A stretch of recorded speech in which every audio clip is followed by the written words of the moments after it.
Jadi sampai sekarang saya Om Hao, kalau mau naik pesawat itu saya lihat angka penerbangannya. Tapi ada satu peristiwa ketika waktu itu penerbangan dari Bali ke Jogja, itu saya lupa. Ngitungnya saya lupa. Begitu masuk ke dalam pesawat, waduh iya ya belum saya hitung. Dan ketika saya hitung, aduh ini ada turbulensi hebat nih. Dan ternyata benar, di atas itu turbulensi hebat sampai semua sudah menjerit-jerit.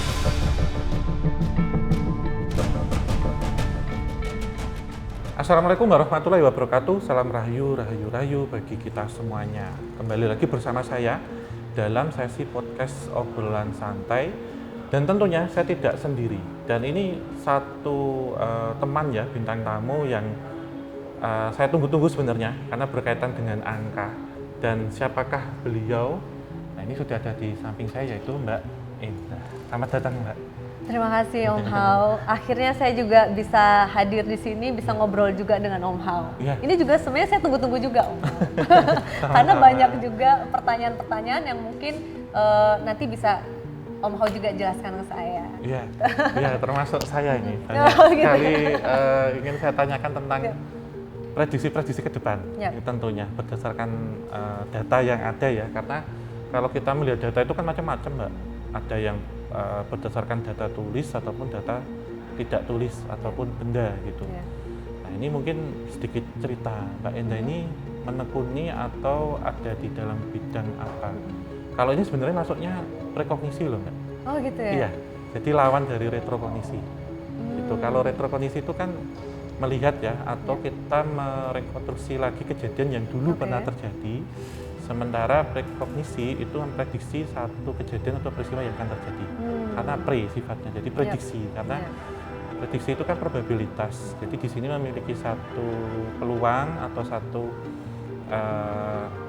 kesimpulan itu pasti 50-50 hasilnya. Dan bukan melihat ataupun menerawang ataupun juga memperkirakan. Yang digarisbawahi adalah melihat ya. Melihat satu peristiwa yang akan terjadi itu berarti kan mendahului Tuhan Yang Maha Kuasa. Betul. Tetapi kalau memprediksi itu kita memperkirakan, termasuk merekonstruksi. Berarti juga kita memperkirakan suatu peristiwa yang pernah terjadi di masa lampau. Makanya retrokognisi. Gitu. Oke. Ya, kalau selama ini kan memang saya menemukan satu metode Om Hao. Iya. Satu metode kalau misalnya ditanyakan ini apakah pernah belajar atau dari mana ya? Kalau ini saya murni saya temukan sendiri. Jadi by number, yaitu dari angka kelahiran. Kalau orang Jawa bilang apa ya? Mungkin ilmu titen. Ilmu titen benar ya.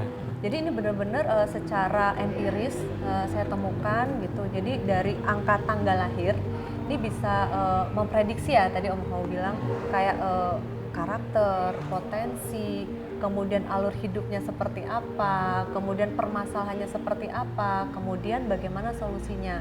Karena kalau dari metode saya ini nggak bisa gebiah uyah. Ketika memberikan solusi itu nggak bisa gebiah uyah. Jadi harus melihat dari tanggal lahir seseorang juga. Dan untuk sementara ini memang saya membuka konsultasi itu untuk person, kemudian juga untuk perusahaan. Juga. Iya, kalau untuk perusahaan itu di bidang apa Mbak kalau boleh tahu? Biasanya untuk assessment atau pemilihan pegawai ya. Iya. The right man and the right place. Oh, ini cocoknya memang dia potensinya di sini gitu. Jadi perusahaan itu tidak perlu untuk membuang-buang waktu atau membuang-buang biaya ya. Jadi dia sudah tahu bahwa penempatannya memang orang ini memang tepatnya di sini. Kemudian kedua juga melihat frekuensi dari teamworknya sendiri. Gitu. Jadi ada orang itu yang tidak ada satu frekuensinya di tanggal lahirnya Om Hao. Itu agak susah itu, bagaimana mereka berkomunikasinya, kemudian bagaimana mereka mendelegasikan tugas-tugasnya itu memang akan mengalami kesusahan karena tidak ada satu frekuensi. Kemudian itulah yang saya menyatukan frekuensi di teamworknya itu juga. Iya. Oh iya. Oke, ini penasaran ya ini. Kita ngitung anak dulu nih, Mas Tata. Mau boleh. tanggal Siapa lahirnya duluan? KTJ apa tanggal lahirnya podcast Oksan Nanti tetap aja Om Hao juga harus dihitung dong. Oh iya. Tanggal pernikahan mungkin. Iya. Tanggal KTJ dulu aja mungkin. Boleh.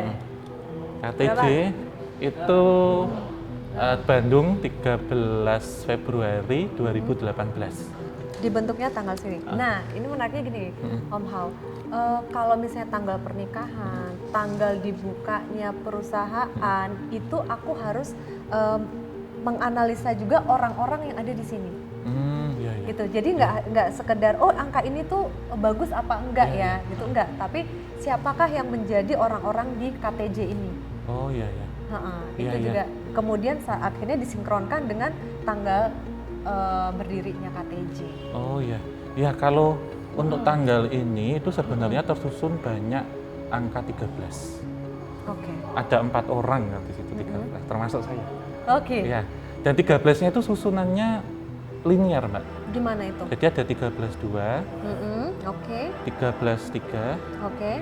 13-4, 13-4. Iya. Oke. Oke ini ya. Yang itu aja, 13-nya. Kalau yang satu saya lupa tanggal lahirnya berapa. Oke. Ada satu Ini tapi sebenarnya kalau Om Hao bilang mostly itu 13, tapi kalau saya analisa di sini mostly itu adalah angka 4. oh iya, iya. Di rumusan saya angka 4. Jadi di sini kebanyakan ada unsur 4. Unsur 4 di saya itu artinya spiritual. Spiritual. Jadi tidak hanya spiritual tetapi ada nilai religinya juga. Jadi ini penggabungan walaupun lebih ke arah spiritualnya. Gitu sih. Jadi apa ya? Ya memang sudah pas banget dengan yang dilakukan oleh KTJ ini. Oh. Ya. Itu memang sudah jalannya ya, Mbak? Iya, kan sesuatu Om Hao juga tahu ya, sesuatu itu kan nggak ada yang kebetulan ya. Semuanya sudah Iya, diarahkan gitu. Dan ini mostly itu juga memiliki latar belakang yang hampir-hampir mirip. Sama. Temanya sama, tapi ceritanya berbeda. Berbeda, iya. Semuanya seperti itu. Oh iya, iya. Di masa kecilnya itu tema kehidupannya tuh sama Om Hao, Iya, iya. tetapi ceritanya berbeda. Ada yang kalau saya sebutnya luka batin ya. Luka batinnya itu ada di family juga, tapi ada juga yang di luar family. Tapi judulnya adalah ini sangat banyak luka batin di masa kecilnya.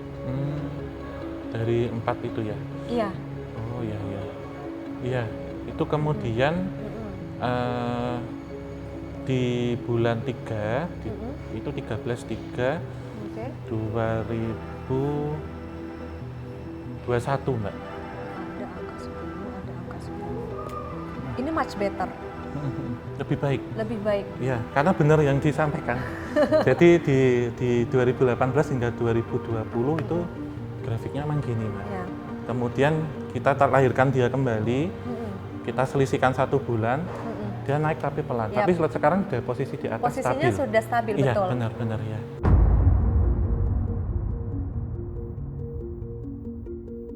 Saya tuh kan fobia banget ya dengan yang namanya naik pesawat. Iya.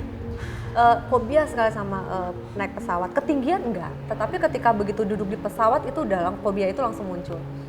Nah, sampai akhirnya saya merumuskan penerbangan, nomor penerbangan yang Om Hao. Jadi waktu itu saya inget banget ada salah satu penerbangan Maskapai ya, yang gitu. maskapai itu yang angkanya itu Oh iya, iya, iya. itu beberapa kalau nggak salah beberapa bulan sebelumnya tuh saya bilang ini angka ini harus diganti karena ada angka misteri dan ada angka kehilangan di tanggal lahir itu, dia harus diganti. Dan kemudian beberapa kali maskapai tersebut juga akhirnya ini ya mengalami musibah ya. Terbanyak gitu ya. Ya, dan kemudian akhirnya diganti. Tapi waktu itu saya bilang, saya pernah utarakan itu kan ke salah satu lah orang maskapai itu. Kemudian dia bilang, oh kalau memang ada musibah memang harus diganti. Angka penerbangan itu harus diganti gitu. Jadi sampai sekarang saya Om Hao, kalau mau naik pesawat itu saya lihat angka penerbangannya. Iya, angka penerbangan saya lihat dulu. Tapi ada satu peristiwa ketika waktu itu penerbangan dari Bali ke Jogja, itu saya lupa.